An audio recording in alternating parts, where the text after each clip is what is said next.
Buenos días a todos. Vamos a empezar con la clase de hoy, lunes 25 de octubre, hablando de teoría general del proceso. En las clases anteriores hemos estado hablando de los sujetos del proceso, tema que ya está concluido, y vamos a empezar a hablar de un tema nuevo.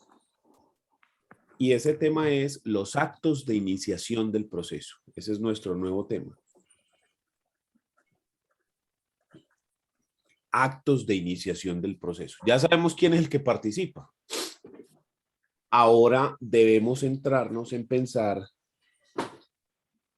cómo se inicia este periplo, pues, por el proceso judicial.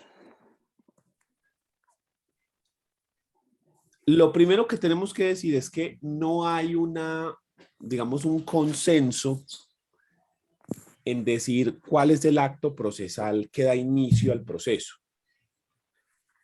Y esto se debe a que podemos encontrar generalmente dos actos que se asocian con el inicio del proceso. El primero es la demanda. Cuando se interpone la demanda, se abre, digamos, el camino para solicitar que el Estado intervenga en la solución del conflicto, y por ello se le reconoce como acto que da inicio al proceso. Y el segundo es con la admisión de la demanda. Es decir, que una vez interpuesta, pasa al campo del juez y el juez hace un análisis de la demanda según lo que dice la ley y determina si se debe admitir o se debe rechazar esta demanda. El problema es que, como les digo, ese acto de admisión también se considera como acto que da inicio al proceso, porque una demanda que no es admitida y que resulta rechazada es como si nunca hubiera empezado el proceso, ¿sí? Es como si eso nunca hubiera pasado. Entonces, que solo hasta la admisión inicia. Eso realmente es una discusión bizantina, ¿sí? Cuyo fondo en este momento para nosotros es muy poco importante. Decir cuál es el acto que inicia el proceso, si es la demanda o si es la admisión. Vamos a ver los dos, pero no nos quedemos preguntándonos en eso, sino simplemente metámonos a ver lo que sí realmente nos sirve, lo que sí realmente nos presenta una utilidad, que es la demanda como tal y la admisión como tal. Entonces, dejemos esa discusión de cuál es el acto que realmente da inicio al proceso, que si es la demanda, que si es la admisión, que si es la notificación, y más bien los vemos todos y cada quien saca sus propias conclusiones de cuál le parece que es el primero, ¿sí? Y así nos evitamos lo que les digo, caer en una discusión bizantina en la que solamente nos interesa la discusión por el bien de la discusión y nada más. En cambio, acá más bien vamos analizando cuestiones que sí nos tienen un impacto real a nosotros. Entonces, primero, hablemos de la demanda como el primer acto de iniciación del proceso.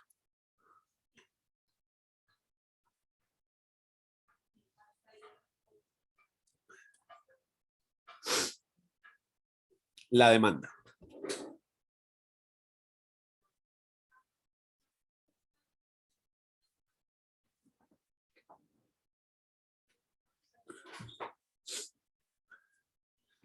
La demanda es el acto por medio del cual, el acto procesal por medio del cual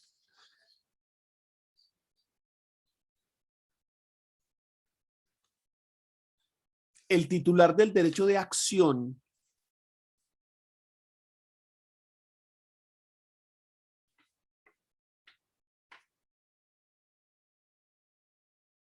solicita la intervención del Estado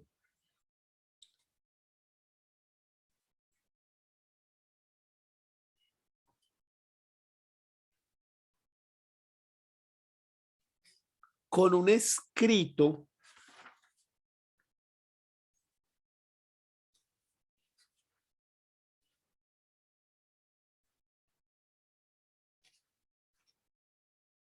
¿Qué contiene? ¿Qué es lo que pretende dentro del proceso? ¿Qué contiene? ¿Qué es lo que pretende dentro del proceso?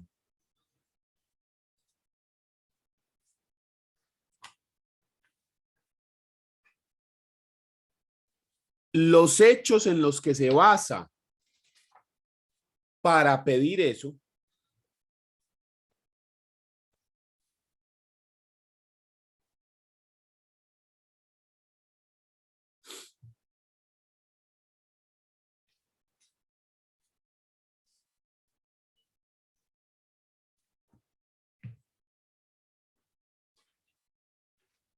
y las pruebas que demuestran esos hechos, además de otros requisitos.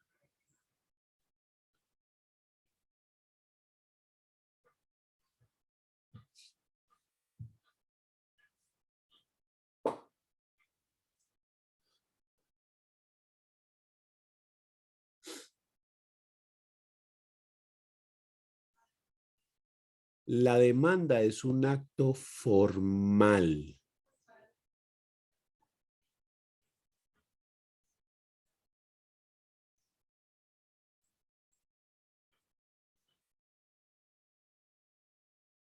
Es decir, es un acto que está regulado por la ley,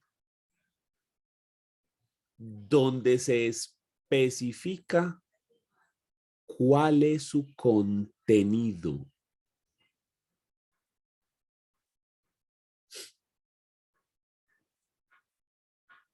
Y una demanda que no cumpla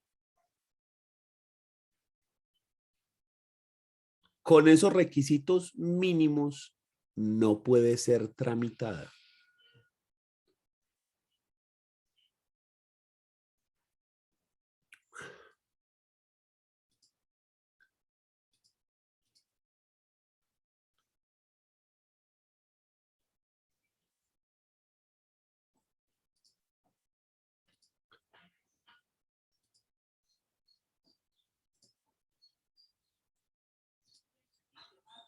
Esos requisitos están dados en el artículo 82 del Código General del Proceso. Miremos a ver qué nos dice este artículo 82. Llega y nos dice: requisitos de la demanda, artículo 82. Salvo disposición en contrario, la demanda con que se promueva todo proceso deberá reunir los siguientes requisitos. Primero, la designación del juez a que se dirija. Segundo, el nombre y domicilio de las partes y, si no pueden comparecer por sí mismas, los de sus representantes legales. Se deberá indicar el número de identificación del demandante y el de su representante y el de los demandados si se conoce. Tratándose de personas jurídicas o de patrimonios autónomos, será el número de identificación tributaria NIT. Tercero, el nombre del apoderado judicial del demandante, si fuera el caso. Cuarto, lo que se pretenda, expresado con precisión y claridad. Quinto, los hechos que le sirven de fundamento a las pretensiones debidamente determinados, clasificados y numerados. Sexto, la petición de las pruebas que se pretenda hacer valer con indicación de los documentos que el demandado tiene en su poder para que éste los aporte. Séptimo, el juramento estimatorio cuando sea necesario. Octavo, los fundamentos de derecho. Noveno, la cuantía del proceso cuando su estimación sea necesaria para determinar la competencia o el trámite. Décimo, el lugar, la dirección física y electrónica que tengan o estén obligados a llevar, donde las partes, sus representantes y el apoderado del demandante recibirán notificaciones personales. 11. Los demás que exija la ley. Parágrafo primero, cuando se desconozca el domicilio del demandado o de su representante legal o el lugar donde estos recibirán notificaciones, se deberá expresar esa circunstancia. Y parágrafo segundo, las demandas que se presenten en mensaje de datos no requerirán de la firma digital definida por la ley. Entonces, estos son los requisitos mínimos, básicos que tiene una demanda. Antes de continuar con esto, quiero que quede claro algo. nosotros decimos que la demanda es un acto de iniciación del proceso en civil, en laboral, en familia, en administrativo, en comercial, en agrario, en constitucional, menos en penal. En Colombia no existe el término demanda penal. Los abogados lo utilizamos como meme, porque sí lo utilizan las telenovelas, esas sí las utilizan. Nosotros los abogados nos burlamos de Caracol y RCN por eso, porque no contratan a un asesor siquiera, un abogado recién graduado que les diga, muchachos, en penal no hay demanda, eso no existe, mono, ¿sí? Porque cada rato se escucha ese término en una novela. Te voy a demandar penalmente, te voy a poner una demanda penal. Y uno es como, ay, Dios mío, ¿qué es esa estupidez que están diciendo? Sí, lo que le digo es un meme. Entonces, en penal no hablamos de demanda. En penal hay otras cosas que lo vemos más adelante, como es la denuncia y la acusación o imputación. ¿Sí? Eso es otra cosa diferente, pero no existe el término demanda penal, eso no existe. ¿Ya? Hay cosas parecidas, similares, pero por sí mismo no está. Entonces, para que siempre nos quede claro que esto que estamos diciendo de la demanda no se aplica al penal, porque en penal tenemos otro paseo diferente. ¿Listo? Tengo una duda. Mm. Ok, se arranca diciendo de que una demanda no cumple, que no cumpla con los requisitos mínimos no puede ser tramitada. De allí que consideramos requisitos mínimos estos que nos acabamos de leer, ¿sí o no? Del 1 Sí. al... Ok. En el 7, el juramento estimatorio cuando sea necesario. Si no es necesario, en este caso la Corte lo puede estimar. Mira, usted faltó el 7, entonces esto no va. ¿O ahí qué pasa? Lo que pasa es que el código en su redacción perversa lo pone de esa manera y entonces uno se queda, cuando sea necesario, hombre, ¿y cuándo será necesario? Y más que es una figura nueva, porque esa figura no existía antes, la creó el Código General del Proceso. Entonces uno se queda como en el aire y uno dice, jue madre, ¿y hay qué? Resulta que eso usted lo tiene que concordar con el artículo 206 del Código General del Proceso.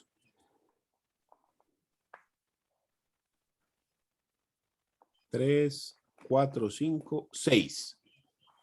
Y entonces nos dice el 206, juramento estimatorio.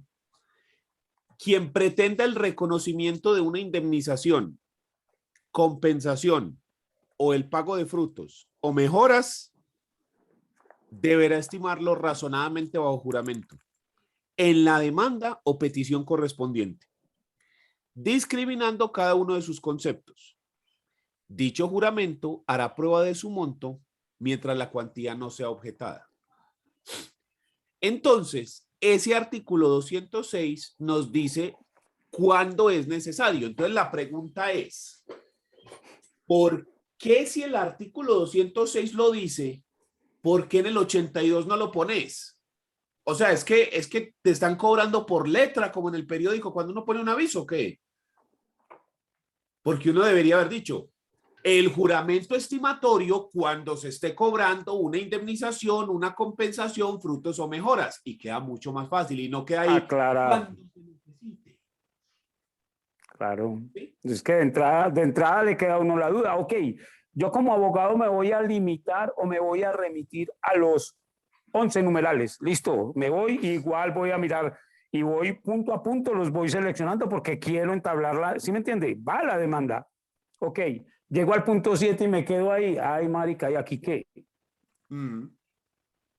Entonces, Y por más eso, una figura era... nueva que no existía. Entonces la pregunta es, ¿por qué tan tacaños con la letra? O al menos decir, Cuando se requiera, según lo estipulado en el artículo 206. Y uno ya va, pues, está bien, A no lo querías mirar al poner, listo, entonces 2.6. te vas y lo Voy a lees. mirarlo. Listo, claro, claro. Pero qué necesidad había de dejarlo así como en suspenso, como tan, tan, tan, y Ajá. que usted busque. Hombre, pero ¿para qué? ¿Es que acaso se trata de una novela de suspenso? ¿Se trata de una ley? Hay que ser claros, ¿sí? Pero bueno, Ok. ¿cierto? Gracias, profe. Entonces, ¿cuáles son los eventos en los cuales ese numeral 7 opera? En 4 eventos: indemnizaciones, compensaciones, frutos o mejoras. Si usted va a cobrar alguna de esas 4, indemnizaciones, compensaciones, frutos o mejoras, tiene que solicitar juramento estimatorio. Entonces yo le recomiendo que si tiene el libro físico, el código físico, le escriba ahí artículo 206 Claro, para que entrada, usted se ya ahí pueda quedó. remitir Ahí directamente. quedó. Artículo 206. Seguro, ahí Exacto. quedó. Listo. Es que esas son las cosas que yo critico del legislador, que uno dice, mono, negrito, vení. Es que no estamos redactando una novela. Es que es una ley, papi, vení, hombre, pero ¿por qué me lo complicas así? ¿Qué necesidad hay? ¿Sí? No, es que el abogado tiene que saber. Hombre, puede que sí, pero ¿qué Pero ¿y si no? necesidad hay? Escribile, pero Exacto. es que no te están cobrando las letras, mono, pues escribíselo. Hombre, ¿qué necesidad había? Sí, entonces esas son las cosas que yo a veces critico tanto del legislador, que uno dice, ay, pero bueno, entonces, en esos eventos. Pero resulta que si vos te fijas bien, el último numeral dice los demás que exija la ley. ¿Sí? Eso quiere decir que hay otros requisitos. Sí, claro, claro. Entonces a usted le toca fijarse que no hayan requisitos especiales, porque, por ejemplo, si usted sigue leyendo, usted se da cuenta que el artículo 83 habla de requisitos adicionales y esos se necesitan también. Y el 84 habla de los anexos y esos también hay que tenerlos en cuenta. ¿Sí? Entonces, dependiendo de la clase de proceso que usted vaya a instaurar, tenemos que mirar si hay requisitos especiales o no. ¿Listo? Para que eso quede supremamente claro. Ahora bien, ese análisis de ese artículo 82, si usted lo pasa a un gráfico, le queda de esta forma. Yo cogí ese artículo 82 y lo pasé a un gráfico y me salió este. ¿Sí? Invitación para que si usted lo quiere hacer, lo haga usted con la imagen que quiera y le pone los colores que quiera y lo resuelve como quiera. A mí me gusta este, entonces por eso se lo presento. Los numerales 1, 2 y 3 es lo que yo denomino la introducción de la demanda. Esos numerales 1, 2 y 3, que son la introducción, hacen referencia a el juez al que va dirigido, la identificación de las partes y la identificación del abogado. ¿Sí? El primer numeral del artículo 82 simplemente dice la designación del juez a quien se dirija. Y resulta que uno estudia toda una materia para saber eso. En instituciones procesales le enseñan a usted cómo hacer eso. Y a usted le enseñan qué es jurisdicción y luego le enseñan qué es competencia. Y dentro de la competencia se establecen cuáles son los factores que determinan la competencia para saber si el juez es o no es competente para conocer el proceso. Porque quien dirige la demanda es el demandante. El demandante es el que debe hacer el análisis de jurisdicción y competencia para determinar quién es el juez competente en un determinado caso. Él lo interpone ante el juzgado y ya el juez decide si la demanda se admite o si se rechaza por falta de competencia. Pero es el demandante quien hace ese estudio de los factores que determinan la competencia. Como les digo, eso se explica en una materia aparte, donde se determinan cuáles son los factores. Si usted no la ha visto o ya la vio y no se acuerda, yo en el canal de YouTube tengo video acerca de la explicación de los factores que determinan la competencia. Entonces simplemente busca en las listas de reproducción los de instituciones procesales y ahí están los factores que determinan la competencia. Si no la ha visto, pues la va a ver más adelante. Entonces básicamente son unas reglas que nos indican quién es el juez competente para un determinado asunto. ¿Listo? Entonces es el demandante quien tiene la obligación de dirigir la demanda al juez competente. Y el juez revisará si él sí es competente o no. Pero es el demandante quien tiene esa primera obligación. ¿Listo? Entonces ese primer renglón, ese primer numeral, se saca haciendo ese análisis de jurisdicción y competencia y usted lo dirige, señor juez civil del circuito de Medellín, señor juez laboral municipal de Riohacha, ¿sí? Señor juez administrativo de... ¿Ya? Ese es nuestro primer punto. El segundo numeral, que también hace parte de esta introducción, se refiere a la identificación de las partes. Y nos dice que se debe mencionar el nombre y domicilio de las partes. Y si no pueden comparecer por sí mismas, los de sus representantes legales. Y también se debe indicar el número de identificación del demandante y de su representante y el de los demandados si se conoce. Entonces yo tengo que decir el nombre, el domicilio y la identificación de las partes y del apoderado. Recordando que cuando vimos los sujetos procesales dijimos que si es una persona jurídica o si es un menor de edad, como estos no pueden comparecer por sí mismos, entonces yo tengo que nombrar a la persona jurídica o al menor de edad con su domicilio, número de identificación, todo. Pero además tengo que decir quién es el representante legal. Y debo identificar a ese representante legal también, con su número de cédula de ciudadanía o cédula de extranjería o pasaporte o lo que sea, según el caso.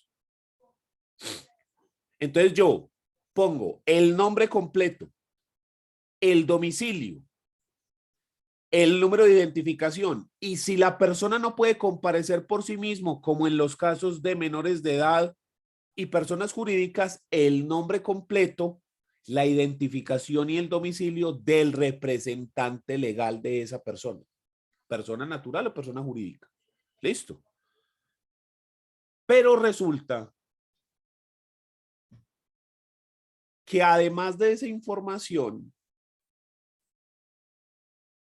el código olvida algo que es sumamente importante. Y es que se debe mencionar la calidad jurídica en la que se actúa, porque de ahí se obtiene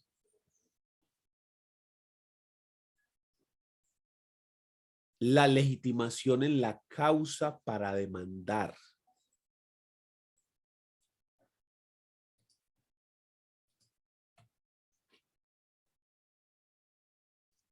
Profe, eso en palabras cristianas es nombrar la calidad jurídica en que se actúa. Sí, ya voy. Ok. Entonces, ponga si quiere como subtítulo, legitimación en la causa. La legitimación en la causa, de manera general,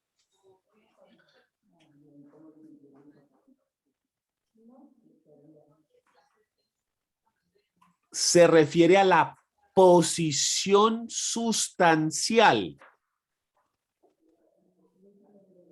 que tiene uno de los sujetos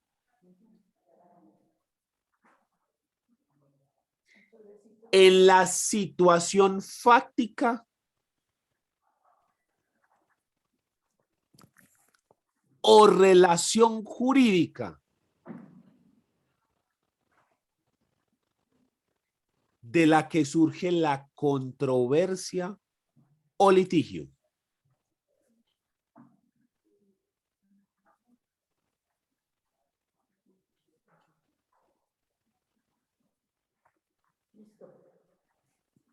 Ya, don Jesús. Consiste en ser la persona que, de conformidad con la ley sustancial,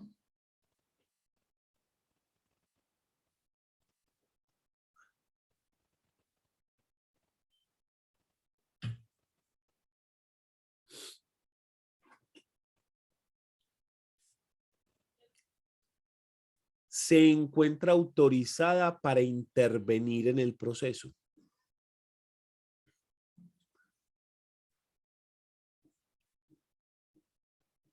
Y formular o contradecir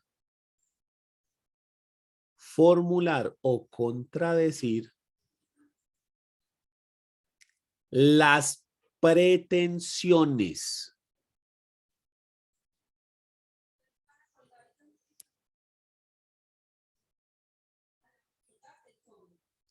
por ser el sujeto activo o pasivo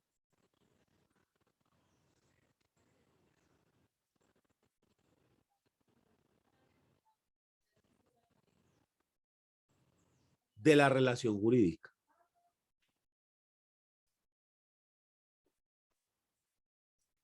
Entonces, ojo, pilas con esto porque ahí se utilizaron palabras que fácilmente confunden, de las cuales uno no entiende. Cada vez que se menciona la expresión relación fáctica, se refiere a un hecho, una relación que pasó en la vida, un hecho, una circunstancia, un choque. Un choque es una relación fáctica. ¿Sí? ¿Qué pasa en ese choque? Hay alguien que choca y alguien que es chocado. ¿Sí? Alguien que daña y alguien que sufre un daño. Entonces ahí hay una relación entre esas dos personas. ¿Sí? Porque el que daña debe reparar el daño del que lo sufrió. ¿Listo? Eso es una relación fáctica. ¿Sí?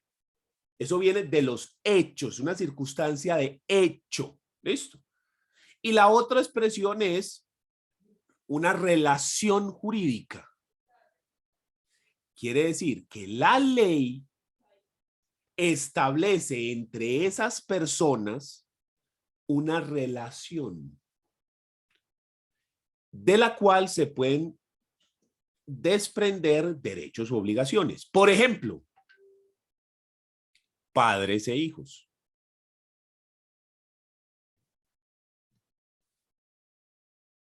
La filiación entre padres e hijos es una relación jurídica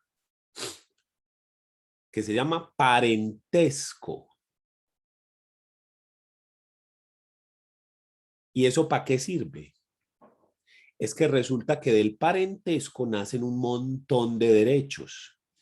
Por ejemplo, el derecho de alimentos o el derecho de herencia, y así hay muchos. Eso se da por esa relación. Entonces, ¿qué es lo que nosotros estamos diciendo acá con este tema de la legitimación en la causa?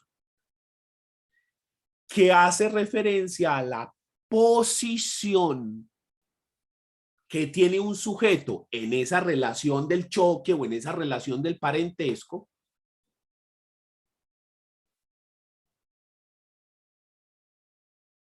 que le permite demandar o ser demandado.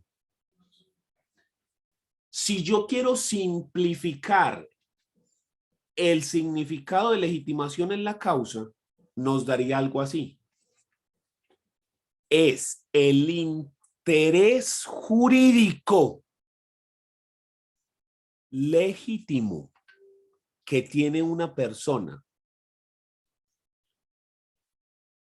para demandar o para ser demandado. Porque cuando yo hablo de legitimación en la causa, existe la legitimación en la causa por activa, que es para demandar, y la legitimación en la causa por pasiva, que es para ser demandado. Eso suena como una brujería, como un hechizo antiguo, pero yo le pongo un ejemplo. Resulta que a mí no me gusta la esposa de mi papá. No me cae bien. Yo puedo solicitar el divorcio.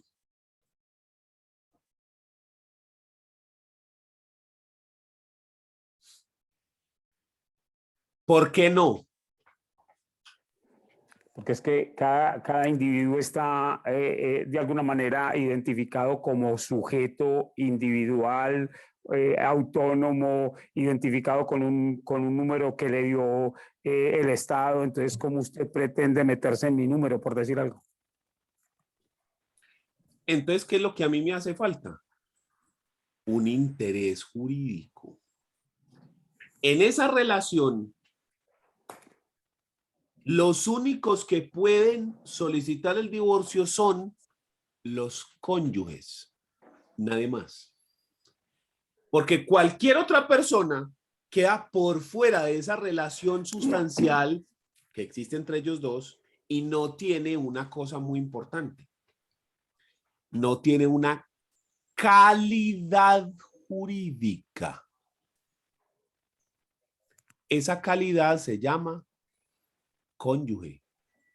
En ese caso es el parentesco. Entonces usted tiene que tener la calidad de cónyuge para poder demandar. Un hijo, en este caso, no tiene esa calidad jurídica. Para solicitar el divorcio, no. Pero el hijo sí la tiene para pedir alimentos, por ejemplo. ¿Sí? Cuando va a pedir alimentos, le dicen, venga, ¿y usted por qué es que le está pidiendo plata a Rodrigo? O sea, Rodrigo, ¿por qué le tiene que dar plata a usted? Lo que él ha trabajado tan duro, ¿por qué se lo tiene que regalar al son de nada? Lo que pasa es que yo soy hijo de Rodrigo. Ah, sí, señor, pase por el cheque. ¿Sí? ¿Por qué? Porque la ley establece que el padre tiene la obligación para con su hijo de darle alimentos, ¿sí?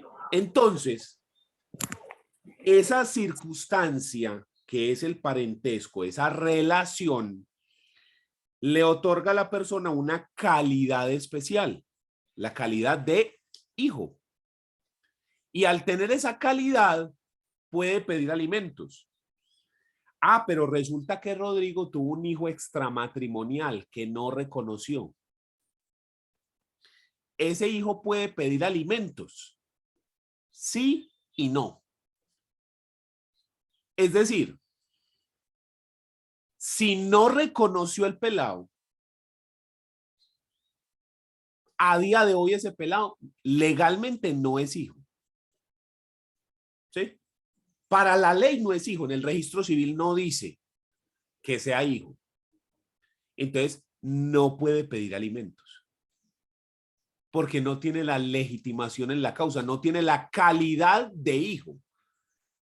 Pero sí puede instaurar un proceso de filiación para establecer que él es hijo y que se practique la prueba de ADN, y el día de mañana sale la sentencia y dice, usted es hijo, entonces ahí sí, porque ya tiene la calidad, ya dice, oh, momentico, venga a ver, ¿qué es lo que me toca?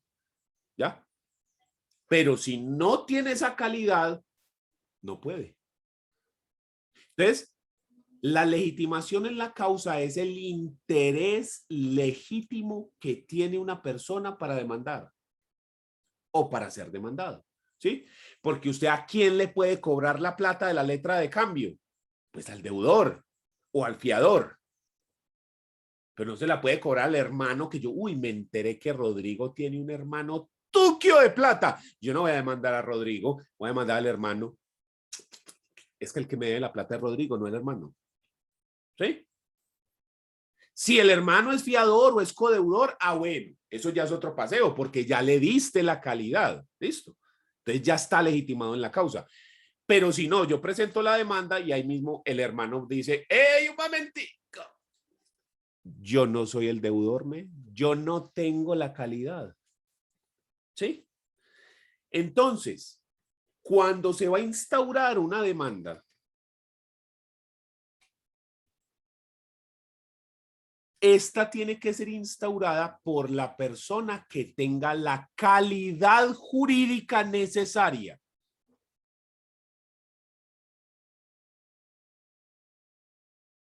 Es decir, quien esté legitimado en la causa por activa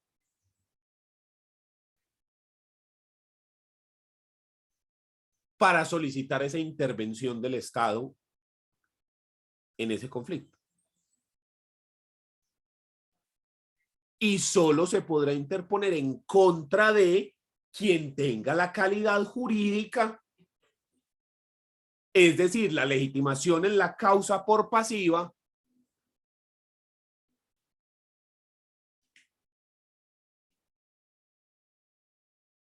para responder a esa pretensión. Profe, tengo una pregunta. Pregúnteme. Nos estabas hablando de ese ejemplo del hijo con el padre, ¿cierto? Que no lo reconoce. Digamos que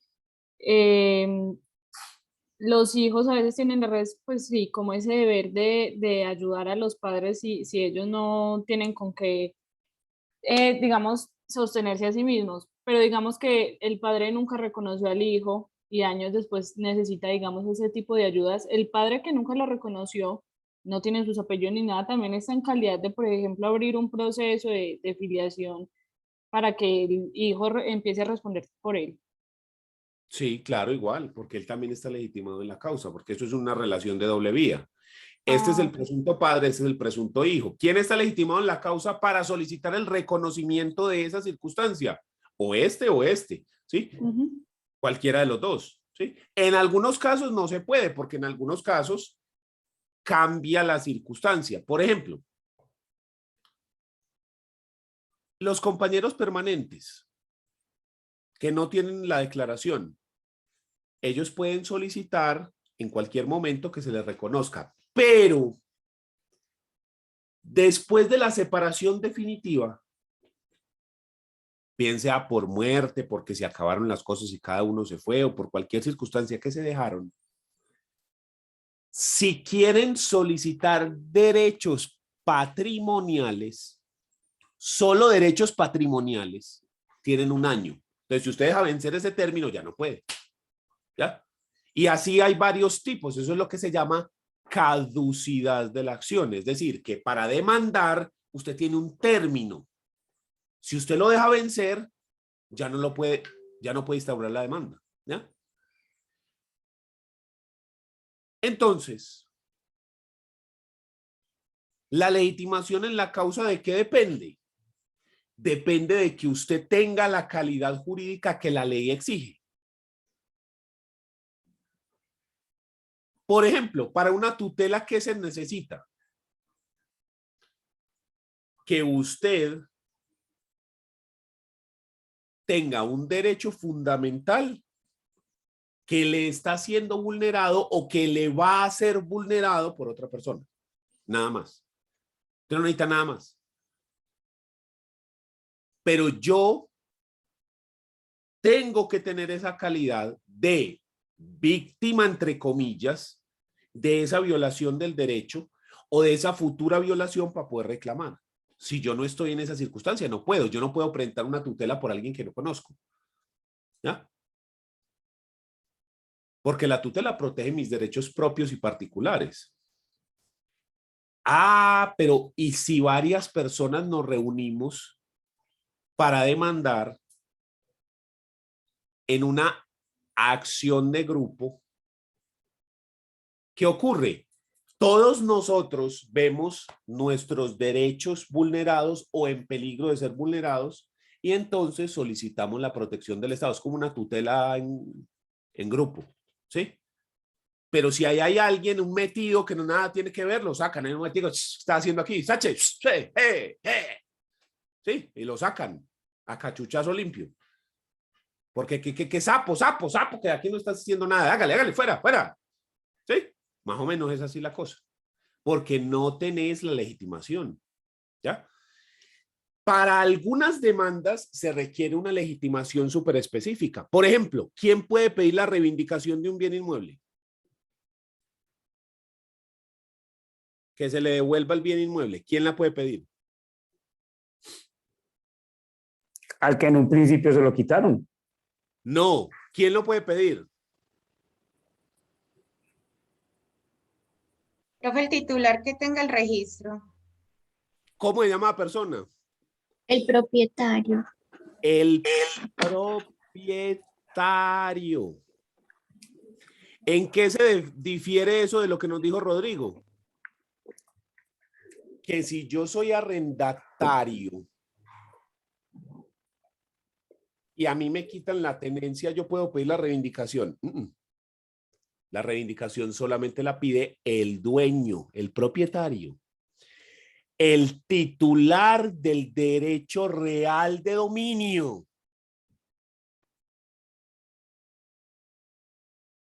Entonces me lo restringe a solo el propietario, pero es que yo soy el hijo del propietario. Necesitamos al propietario, no al hijo. A menos que el otro señor se murió y usted está reclamando para la sucesión, pero eso ya es otro paseo diferente, pues. ¿Sí? Entonces, mire el asunto. ¿Quién puede pedir la indemnización por despido sin justa causa?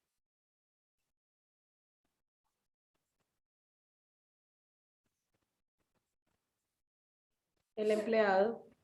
El empleado. Única y exclusivamente. ¿Y qué pasa si el empleado no tiene contrato de trabajo? Lo primero que tiene que hacer es demostrar que él era empleado. Si no demuestra eso, no puede pedir la indemnización. Porque solo en la medida en la que había el empleo, el trabajo, y en la medida en la que fue despedido de ese trabajo sin justa causa es que se genera la indemnización. Pero si nunca fue trabajador, nada. Lola. Lo lamento mucho, viejo. ¿Sí o no? Entonces, cuando yo hablo de instaurar una demanda, además de identificar quién es el demandante o quiénes son, porque ya sabemos que pueden demandar varias personas, poniéndoles el nombre completo, la identificación o representantes legales y demás, debo decir en qué calidad es que estás actuando, negro. ¿Quién sos vos? A ver, contanos a ver quién sos. Y dependiendo de esa respuesta, pues entonces se le concede o se le niega ese derecho. ¿Ya? Pero eso es supremamente importante y el código no lo tiene ahí. Lo tiene más adelante cuando usted mira las causales por las cuales se puede inadmitir la demanda, por las cuales el demandado se puede defender y ahí no está. Entonces parece que fue como un olvido del legislador. Sí, extrañamente. Pero ya lo sabe. Y esto aplica para todos los procesos. Entonces, siempre en la demanda, cuando lleguemos a la identificación de las partes, además de decir quién son, es muy importante que usted ponga quién actúa en calidad de hijo, de padre, de empleado, de dueño, de arrendador, de arrendatario, ¿sí? De acreedor, de deudor, de socio comercial, en fin.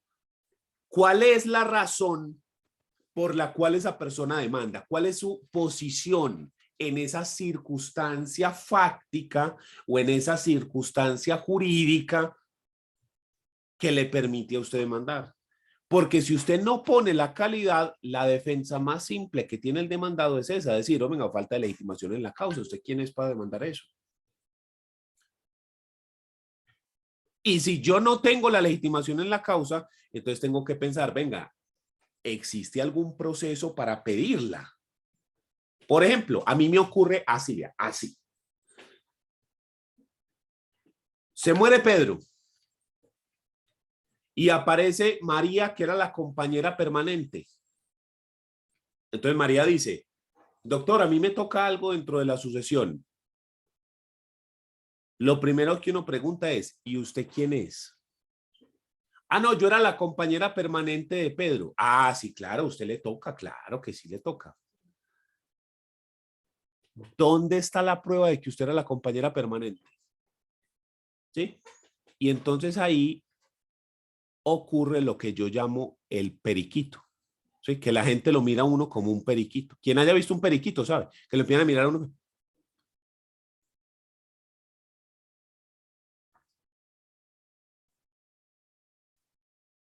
Sí, como un periquito. ¿Cómo así que la prueba? Sí, es que resulta que la ley nos exige uno de 3 documentos para demostrar que usted es compañero permanente. Una escritura pública donde diga que son compañeros permanentes, de declaración de unión marital de hecho, un acta de conciliación o una sentencia. ¿Usted tiene alguno de los 3? No, tengo una declaración extrajuicio. No, eso no nos sirve. Ah, es que en la EPS no, eso no sirve. ¿Alguno de esos 3 documentos? No.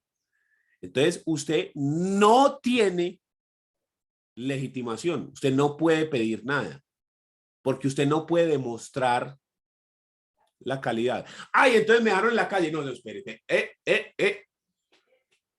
Espérese. Lo que debemos hacer es, primero, demandar para demostrar que usted era la compañera permanente en un proceso de declaración de unión marital. ¿Ya? Cuando salga ese proceso y en la sentencia diga, sí, efectivamente María era la compañera permanente de Pedro, ahí sí, ya tuviste la calidad, te la dio la sentencia, ahora sí nos podemos presentar a la sucesión. Pero ¿y si se reparten la plata antes? Entonces uno puede pedir que se suspenda el otro proceso mientras se resuelve este. ¿Sí? Porque del resultado de este proceso, de si eso no es, se afecta el resultado del otro proceso. No es lo mismo repartir con compañero permanente que sin compañero permanente. Entonces, si la persona no tiene esa calidad, no tiene esa legitimación en la causa, jodidos, no puede entrar al proceso. ¿Ya? Así la tiene, listo. Derechito se va. Entonces, eso es supremamente importante. ¿Quién tiene alguna duda?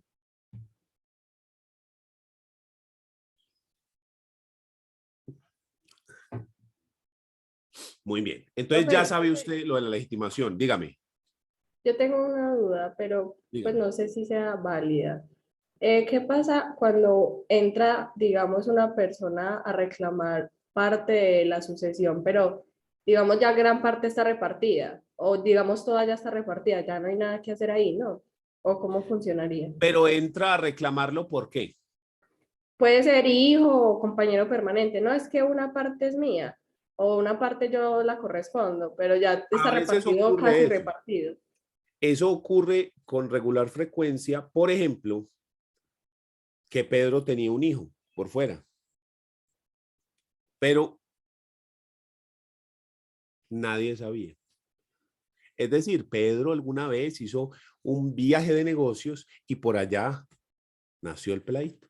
Pero entonces los que estaban acá llegaron y se repartieron todo a la muerte de Pedro, relajados, están en la playa, lleve, tan, tan, cuando de pronto aparece por allá, ¡hola! ¿Y lo mío qué? Y todos como, ¿este pato quién es? Es que yo soy hermano. ¿Qué me tocó a mí? Para eso existe un proceso que se llama petición de herencia. Y es que una persona que tiene la calidad, ¿cuál es la calidad? Jurídica, Pero ¿cómo se llama? En ese caso, él es un ¿es un qué? heredero. Es un heredero que lo dejaron por fuera. Entonces él llega y demanda a los que se repartieron la herencia y les dice, ¿dónde está mi tajada, papi? Yo soy Pedro Junior. ¿Qué les Exacto. parece? ¿Dónde está mi tajada?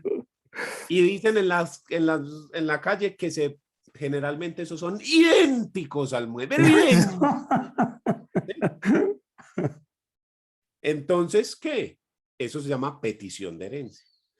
Pero para usted demandar en petición de herencia, ¿qué necesita? Ser heredero, primero que todo, y que lo hayan dejado como Armando. ¿Ya? Si usted no es heredero, no la puede instaurar. O si usted sí es heredero, pero todavía no se ha hecho la sucesión, entonces no se han repartido nada, pues tampoco hay petición de herencia, porque, hombre, ¿qué estás pidiendo si todavía no la has repartido? Pues vení y métete a la sucesión, vení, abrámosla, ¿sí? ¿Ya? O sea, necesita que a usted lo hayan excluido y que sea heredero. Eso es lo que te da la legitimación en la causa. Pero si usted solo es heredero y todavía no han repartido, se mete a la sucesión o la abre. Y si no es heredero, ¿qué? Pues entonces le toca demandar en proceso de filiación para que se establezca que es hijo. Ahí gana la calidad de heredero y ahí sí. Pero con respecto a lo que decía Angie, la calidad jurídica ya está, listo, establecida. Usted es heredero y está confirmado mediante esa calidad jurídica que lo es. Y si lo repartido está. ¿Qué? Ellos tienen que responder con su propio patrimonio a esa persona de lo que le tocaba. ¿Sí? Ok. Uh-huh. Ya. No me vaya a salir después. Y que si ellos entonces llegaron y una bomba atómica explotó y no quedó nada, quedó nada. ¿Qué le van a dar? Recuerde que nadie está obligado a lo imposible, ¿listo? ¿Qué le van a dar si ya no existe nada? Pues nada, ¿sí?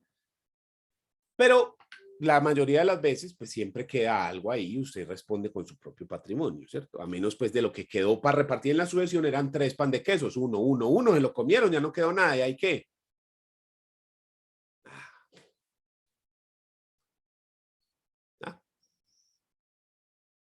Listo, profe, muchísimas gracias. Así es como funciona el asunto. ¿Listo? Muy bien. Entonces, ya tenemos esta introducción en lo que respecta a juez al que va dirigido, que ya sabemos que se necesitan los factores que determinan la competencia para saber cuál es el juez. Y el nombre de identificación de las partes y la calidad jurídica en la que actúan. Y nos queda faltando pues el apoderado, pues que también lo identificamos quién es el apoderado judicial, que ya los mencionamos, quiénes son los apoderados. Listo. Y de ahí, entonces se pasa, según el Código General, hay algunas personas que no están de acuerdo, pero según el Código General se pasa a las pretensiones. Algunas personas dicen que se pasa a los hechos, que primero van los hechos y luego las pretensiones. El código dice que primero van las pretensiones y luego los hechos. Pero la realidad es que no es, o sea, que volvemos a otra discusión bizantina, ¿sí? ¿Qué fue primero, la gallina o el huevo? Entonces uno dice, hombre, pues es muy interesante desde el punto de vista de la discusión por el bien de la discusión, es decir, de discutir y hablar pendejadas un rato.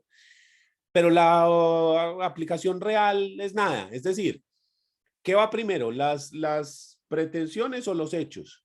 No, que los hechos, no, que las pretensiones, no, que no. Hombre, sí, está muy chévere y todo, pero lo importante es que estén las pretensiones y los hechos. O el uno primero o el otro primero, no hay problema, ¿sí? Pero que estén ahí. Si no están, nos genera problemas. Necesitamos es que estén. Vamos a tomar el orden del código. Listo. ¿Por qué? Porque es el código. ¿Ya? Ah, pero es que a mí no me gustan. No hay problema. Pone primero los hechos. A mí sí me gusta. Pone primero las pretensiones. Listo. Tan simple como eso. Entonces, primero las pretensiones. Y nosotros decimos que las pretensiones son el núcleo de la demanda.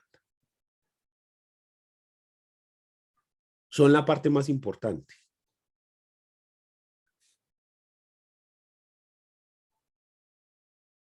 Porque con las pretensiones, usted le dice al juez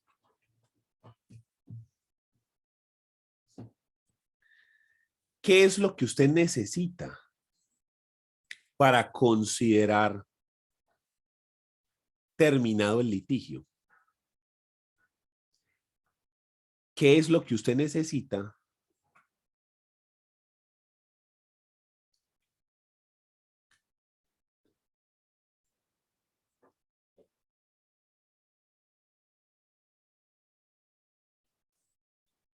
para quedar satisfecho? Y el juez, en la sentencia, se pronuncia frente a lo que se pidió en las pretensiones.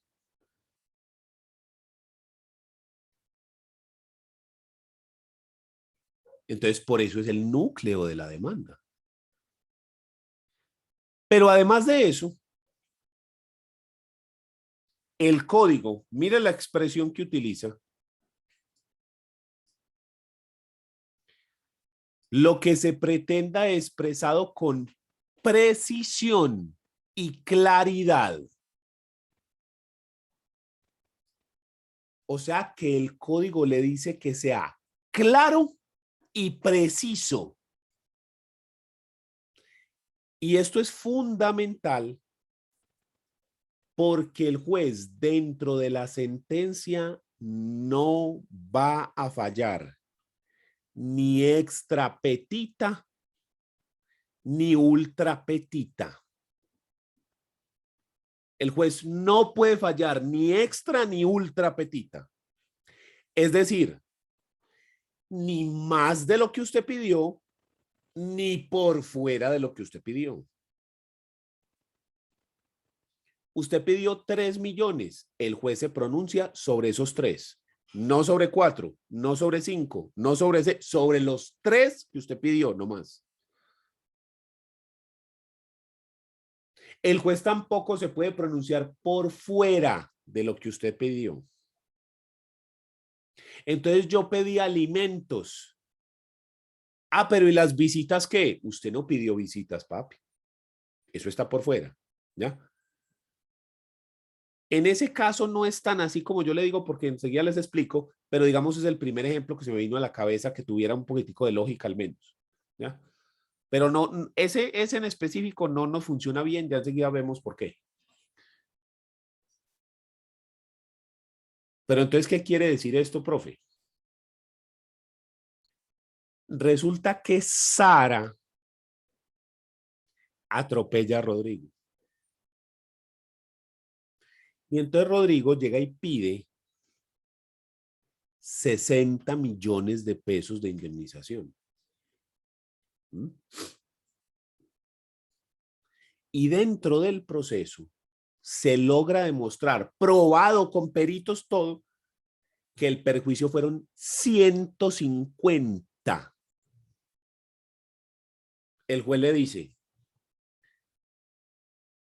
Rodrigo, efectivamente hubo un perjuicio de 150, pero como pediste 60, tome 60, papá.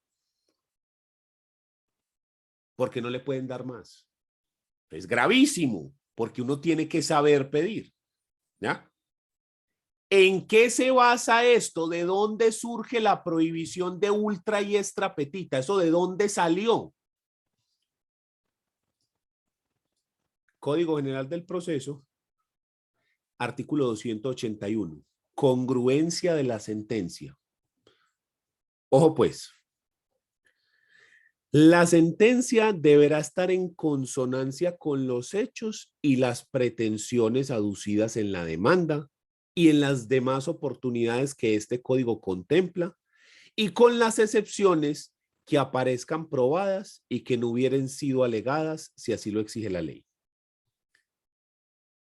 No podrá condenarse al demandado por una cantidad superior o por un objeto distinto del pretendido en la demanda, ni por causa diferente a la invocada en esta.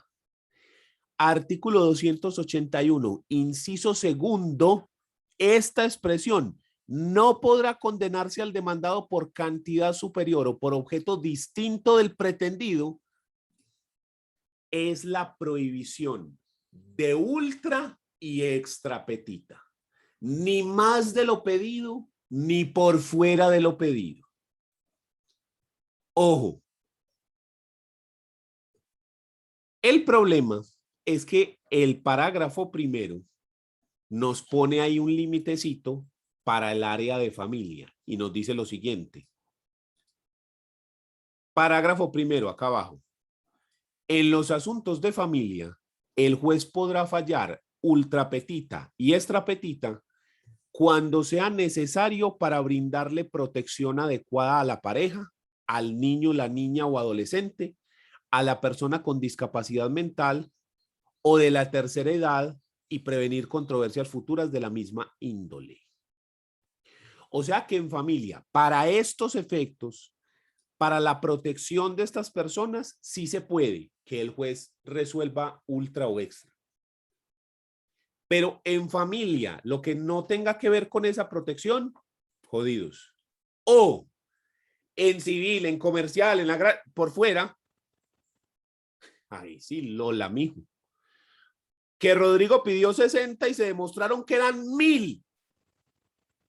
60, papá. ¿Sí? Y llórelo. Porque no hay nada que hacer. Entonces uno tiene que ser muy cuidadoso. Pero como el legislador colombiano es colombiano, entonces él sabe la clase de animales que habitan este potrero, ¿sí? Él dice, yo reconozco mi gente. Entonces creó una cosa que yo llamo la prohibición de exceso. Porque todos hemos ido a dar la ganga, ¿sí? O nos han intentado meter la puñalada cuando uno va a comprar, por ejemplo, uno está en la playa y pasa un man vendiendo gorras. Y usted dice, uy, para este calor, una gorrita apenas es. Ay, mira qué bacana. ¡Ey! ¿Cuánto vale esa gorra? 150 barras. ¿Cómo? No, estás ese, no. Sí. Tengo 20 lucas, hágale pues. ¿Sí?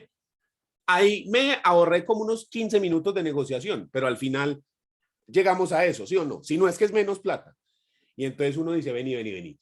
¿Cómo llegamos de aquí hasta acá? Entonces nosotros tenemos por política a veces pedir por allá para que nos rebajen y nos den aquí, para que nos den lo justo, ¿sí? Para evitar eso, el legislador dice, es que yo los conozco, porque es que yo también soy colombiano, ¿sí o no? Porque yo también he pedido así. He pedido o rebaja o demás. ¿Listo? Entonces, el legislador, en el artículo 206, el que estábamos leyendo, el del juramento estimatorio, llegan y nos ponen esta belleza. Mire pues. 206. Otra vez. Entonces, la primera parte sigue igual. Quien pretenda el reconocimiento de una indemnización, compensación o fruto de mejoras lo debe estimar razonadamente. Pero míreme este inciso. Si la cantidad estimada excediera en el 50% a la que resulte probada, se condenará a quien hizo el juramento estimatorio a pagar al Consejo Superior de la Judicatura, Dirección Ejecutiva de Administración Judicial o quien haga sus veces, una suma equivalente al 10% de la diferencia. ¿Quiere decir esto qué? Si la suma es, por decir algo, 100 millones, yo me puedo exceder un 50%. O sea que puedo pedir hasta 150 sin problemas, sin multas. Ahí es donde me dan la gabela, porque el legislador también dice, no, men, es que la gente necesita negociar, es que la gente es una necesidad básica negociar. O sea, ¿cómo le van a decir a uno un precio y que usted lo pague directamente? Eso es antihumano. Sí, que digan, esto vale 100, tenga. No, ¿qué tal? Por Dios, hay que negociar, ¿cierto? Entonces nos dan un margen. Pero nos dicen, si usted se sube de ese margen, yo le voy a cobrar una multa. Entonces, pilas con lo que pídeme. Porque resulta que si la casa vale 100, ¿sí? Pues yo fácilmente me puedo subir y pedir hasta 150. Y ahí estoy bien. Porque hay un 50% de gabela más, un 50% más. Que digamos que hasta ahí está correcto. Pero de ese límite, si usted se sube de ahí, todo lo que haya de aquí para arriba, a usted le va a tocar pagar una multa del 10% de lo que se exceda. Entonces, si usted pidió 200 millones, ¿de cuánto es la multa?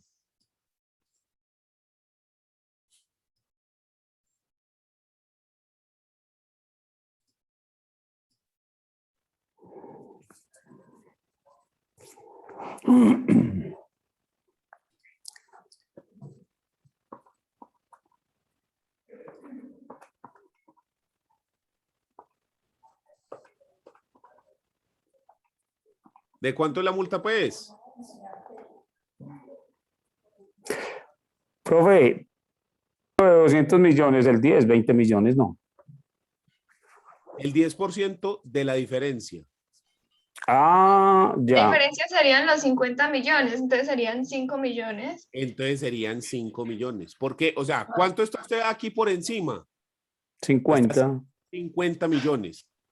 Entonces de eso es que te cobran la multa.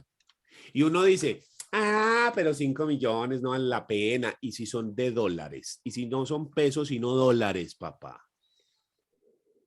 Ya ahí la cosa cambia, ¿sí o no? ¿Ya? Entonces, ¿qué es lo que nos dice el legislador? Te puedes mover un poquitico. Pero pilas, que donde la embarres, te la cobro, ¿ya?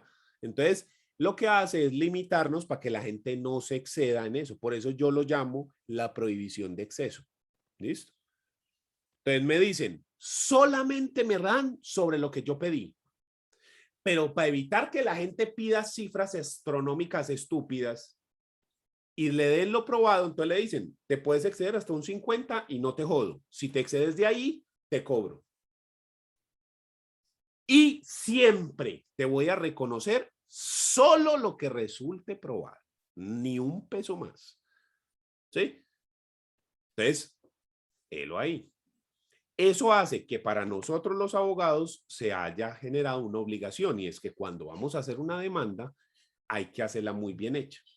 Y si, por ejemplo, usted no tiene buenas habilidades para tasar un perjuicio, para hacer un cálculo actuarial, por ejemplo, en decir cuánto era tanta plata hace 10 años a hoy, o proponer una fórmula futuro de, por ejemplo, lo que la persona va a dejar de ganar y demás, pues entonces toca contratar a alguien como un auxiliar de la justicia, ¿sí me entendés? Te toca contratar un contador o una persona experto que te ayude con eso, porque solo te van a reconocer lo que pediste, nada más. Y si te excedes, te clavan. Entonces, ¿cierto? Para que lo tengan muy en cuenta. Allí ya no hay un Conalbox, por ejemplo, ya ese es otro cuento. Sí, ya eso es otra vuelta. Sí, Entonces, sí. ¿qué le toca hacer a usted? O estudiar para aprender a liquidar y a establecer cuánto es, o tener, mejor dicho, en la nómina al contador o a la persona que sabe de ese tema. ¿Sí? Porque es que no hay problema. Usted no sabe hacer ese cálculo, no hay problema. Usted es muy bueno para los otros tipos de cosas que necesitan el proceso, pero justo para eso no. Listo, ok, no hay problema. Entonces, utilice a la persona que sí sabe para que integre la demanda y usted dice, ok, entonces la cifra es esta, ¿estamos de acuerdo? Listo, esas son las cifras, muy bien. Vámonos con ella. Porque ¿cuál es el problema? En el ejemplo que yo puse, ¿qué pasa si yo pedí 60 y se logró demostrar que el perjuicio eran 150? A Rodrigo le reconocen 60. Pero Rodrigo después se va a venir donde mí y va a decir, venga, ¿y los otros 140 qué? Yo tenía derecho a esa plata porque ahí quedó demostrado dentro del proceso. ¿Usted por qué no la pidió? ¿Sabe qué es lo que toca? Le toca responder es a uno. ¿Por qué? Eso se llama ignorancia supina.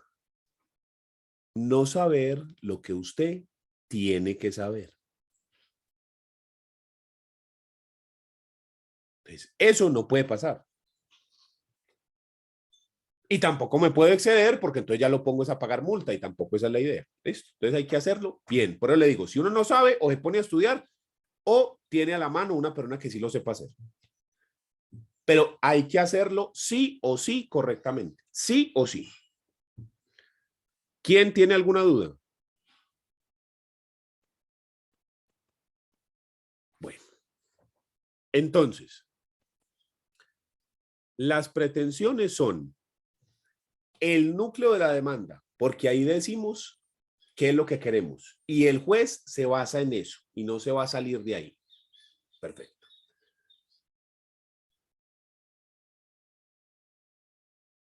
Pero resulta que hay varias clases de pretensiones. Entonces, subtítulo, clases de pretensiones.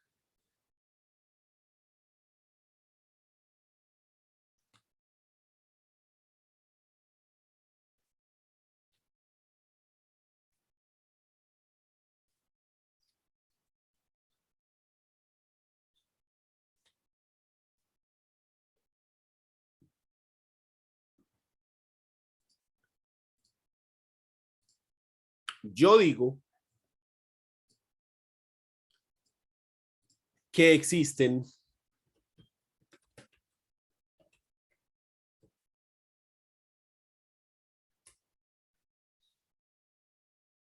pretensiones declarativas constitutivas. Ah, aquí se me fue una S, me sabrán perdonar. Existen pretensiones ejecutivas. Existen pretensiones de condena.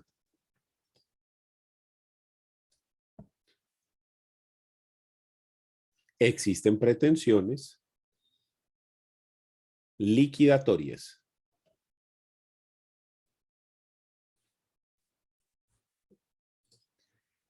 Las pretensiones declarativas constitutivas son aquellas en las cuales se le solicita al juez que declare la existencia,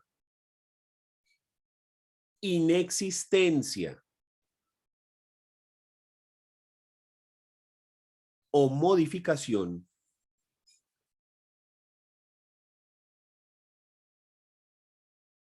de un derecho,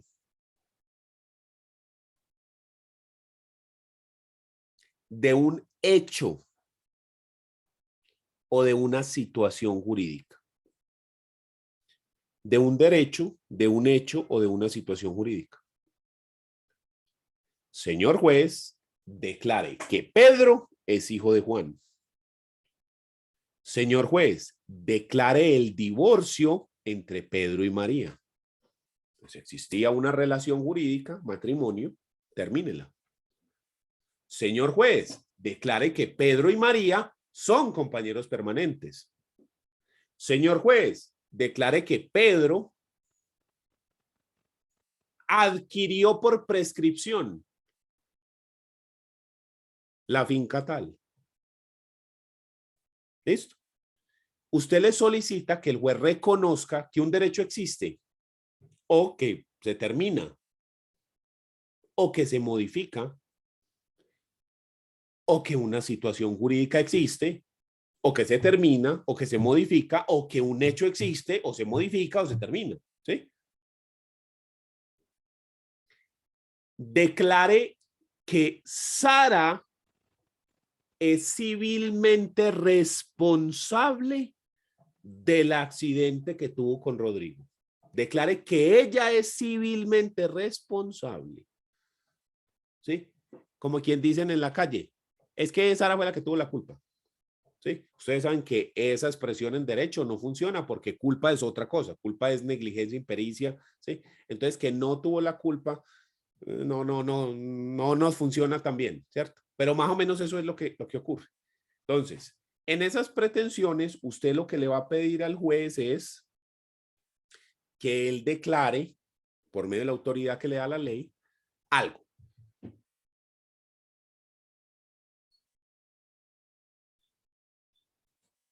Generalmente, estas pretensiones no tienen un contenido económico per se, ¿sí? Generalmente no lo tienen. Tiene un contenido económico asociado. Por ejemplo, si usted lo declara hijo, pues el hijo puede reclamar herencia. Pero la declaratoria de hijo como tal, pues no tiene un contenido económico. En la mayoría de los casos, obviamente habrá casos en los que sí. Segundo tipo de pretensión, que me voy a saltar el orden que puse acá porque me parece más lógico así. Entonces me los voy a saltar y vamos a poner este acá y este acá. Listo. Entonces, segundas, de condena.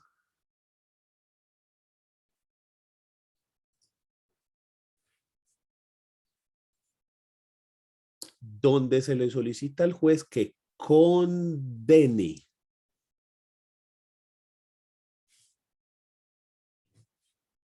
al demandado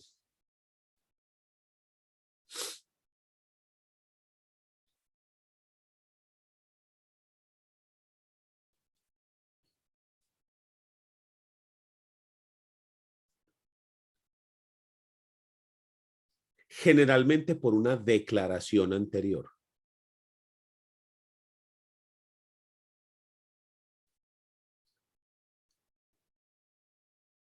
Es decir, generalmente estas son una consecuencia de que el juez haya declarado algo.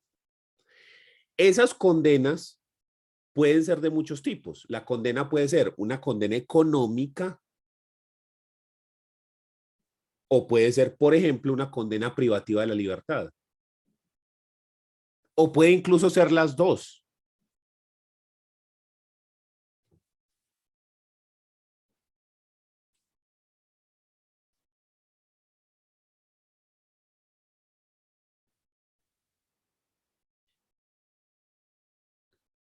Entonces usted le pide, señor juez, ya que usted declaró que Sara era la civilmente responsable del accidente, es decir, que ella tuvo la culpa, entonces condénela a que indemnice a Rodrigo con la suma de 60 millones de pesos. ¿Sí? Como ella es la responsable, condénela, papá. Venga a ver.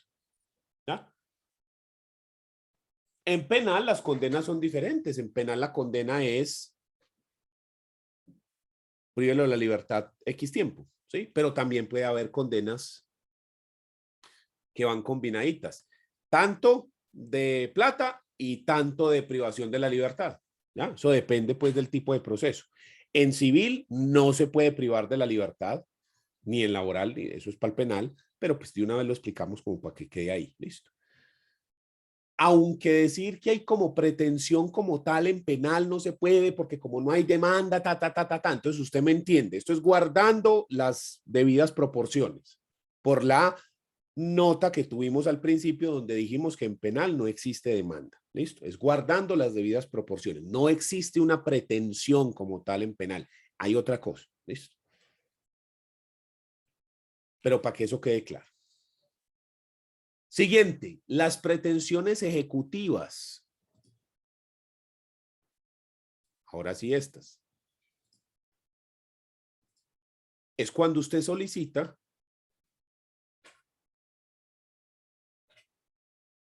el pago o el cumplimiento de una obligación.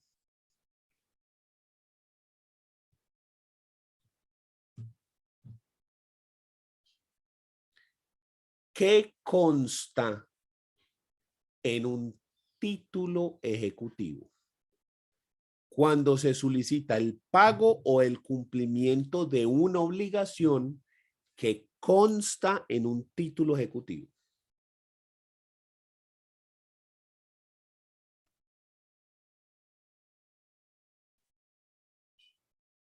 Entonces,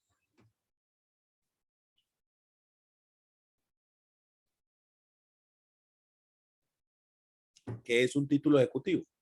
Un título ejecutivo es un documento que contiene una obligación clara, expresa y exigible. Clara, expresa y exigible. O sea, clara, ¿qué es lo que se debe? ¿Quién le debe a quién? ¿Cómo lo debe? De contado, por cuotas. Eso es una obligación clara. Expresa, que ahí lo diga, no es que diga, hey, lo que me debes, aquello que me debes. ¿Qué es aquello? ¿Quién me lo debe? No, no, expreso. Este le debía a este esto. Pagadero, así, expreso. Y exigible, que la fecha de cumplimiento ya se haya presentado. ¿Sí? Porque si Sara y yo tenemos un pagaré que dice, el 1 de enero Daniel le pagará 500 millones de pesos a Sara, Sara no me puede cobrar esa plata hoy. ¿Por qué? Porque se dijo que era el 1 de enero. ¿Qué esperar? ¿Sí? Pero es que estoy urgida, es que mire que... No, momentico. Dijimos que el 1 de enero, espérese, mija. ¿Sí? Entonces ella, mejor dicho, celebra el 31. ¡Feliz año! Págame, hijo de... ¿Sí? Porque ahí mismo se genera el cumplimiento. Entonces, un título ejecutivo es un documento que contiene la obligación clara, expresa y exigible. ¿Ok? Entonces, esta obligación es, señor juez, entre Pedro y María existía este pagaré. Véalo. Ya se cumplió. Señor juez, ordene que Pedro pague la platica. Véalo. O cualquier otra obligación, no tiene que ser dinero. Puede ser obligaciones de dar, de hacer o de no hacer. ¿Listo?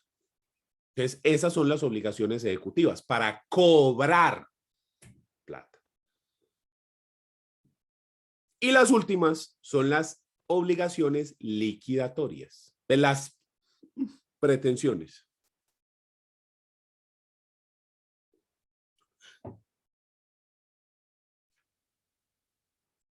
Donde le vamos a solicitar al juez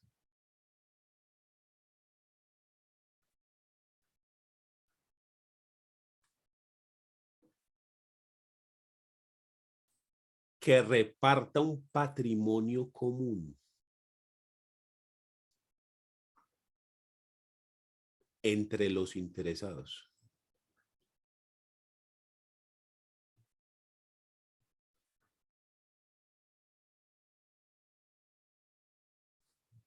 ¿Es cómo está esto?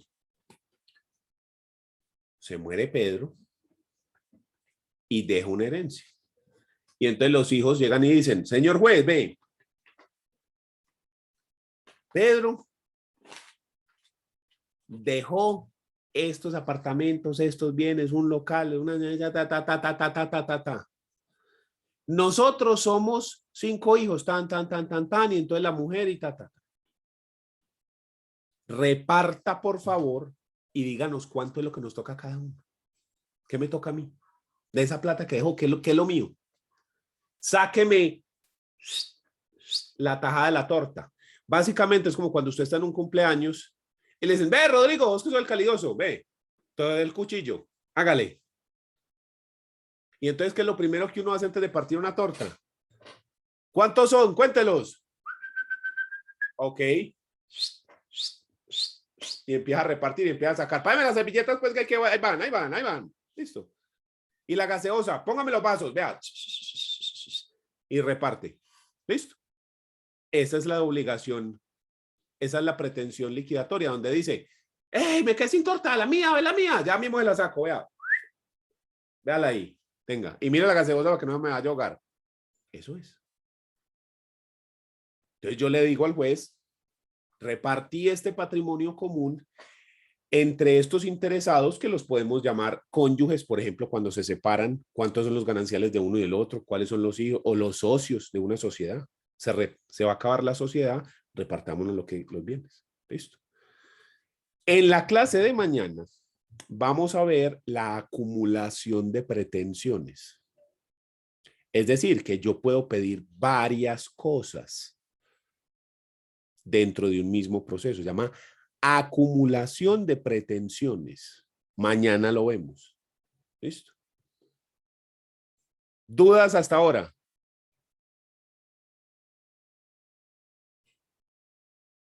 Entonces nos vemos mañana. ¿Listo? Chao, muchachos, que estén muy bien. Profe, una preguntita. Dígame. Un horario en el que le pueda llamar. En 15 minutos. Vale. Muchas gracias. Bueno, hasta luego, que estén muy bien. Hasta luego, gracias. Gracias.